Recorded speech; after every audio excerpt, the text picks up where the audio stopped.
राम राम।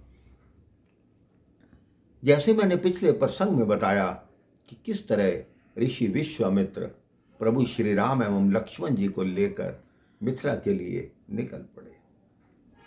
मार्ग में उन्होंने सबसे पहले मां गंगा की पूजा करवाई।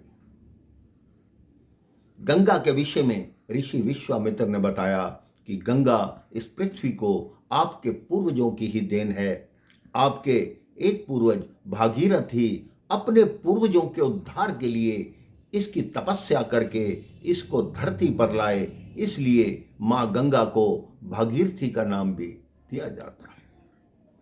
प्रभु श्री राम ने मां गंगा की पूजा की, तब वहां पंडे इकट्ठे हो गए कि हम तो आपके कुल के पुरोहित हैं, हम आपके कुल के पुरोहित हैं।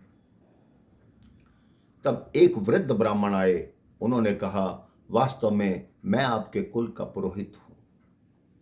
सूर्य से लेकर प्रभु श्री राम तक उन्होंने प्रभु श्री राम की सारी पुश्तों का वर्णन कर दिया कि आपके पिता ये, उनके पिता ये, उनके पिता ये, उनके पिता ये। तो ऋषि विश्वामित्र ने कहा, वास्तव में ही ये आपके कुल के पुरोहित हैं। प्रभु श्री राम ने अपनी स्वर्ण मुद्रिका उस ब्राह्मण को उपहार स्वरूप दे दी। उस ब्राह्मण ने बहुत आशीर्वाद दिए। अब मिथिला की ओर प्रस्थान आरंभ हुआ। मार्ग में प्रभु को एक सुनसान सा आश्रम दिखाई दिया। प्रभु श्री राम ने कहा कि यह कैसा आश्रम है, आश्रम भी है और सुनसान है, खंडर सा क्यों पड़ा है। ऋषि विश्वामित्र ने कहा, इसके पीछे एक कथा है। प्रभु श्री राम ने कहा, मैं वो कथा सुनना चाहता हूं। तब ऋषि विश्वामित्र ने उस आश्रम की कथा कहनी आरंभ की। उन्होंने कहा, यह आश्रम ऋषि गौतम का है, जहां वो अपनी पत्नी अहिल्या के साथ निवास करते थे। अहिल्या रूपवती थी, इसको देखकर इंद्र उन पर मोहित हो गया। एक रात्रि जब प्रातः नहीं हुई थी, तो इंद्र ने छल से गौतम ऋषि को मां गंगा पे स्नान करने भेज दिया और स्वयं गौतम ऋषि बनकर उनकी पत्नी के साथ दुराचार किया। जब गौतम ऋषि लौटे, उन्होंने इंद्र को वहां से निकलते देखा। उन्होंने तुरंत अपनी पत्नी को शाप दिया कि जाओ, तुमने जो व्यवहार किया है पत्थर की हो जाओ। मां अहिल्या रोने लगी कि आप ही बताएं, इसमें मेरा क्या दोष है।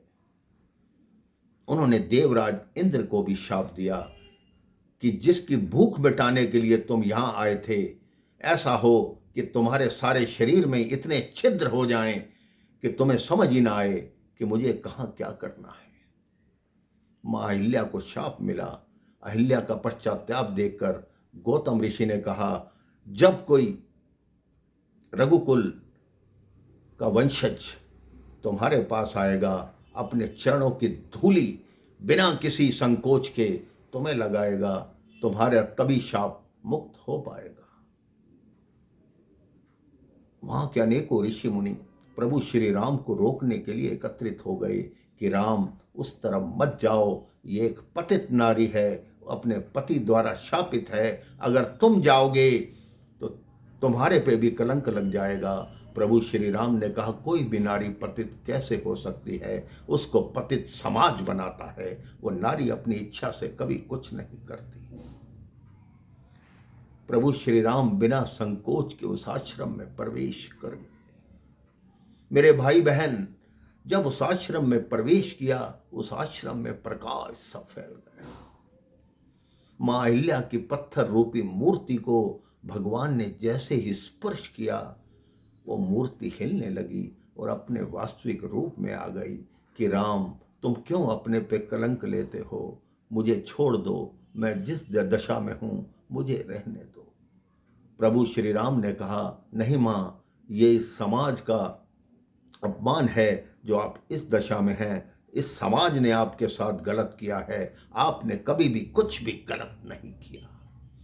जैसे ही मां अहिल्या की मूर्ति बाहर आई, मेरे भाई बहन, जैसे ही वो अपने वास्तविक रूप में आई, जो खंडर आश्रम था उसमें फूल खिल गए, बहारें आ गई।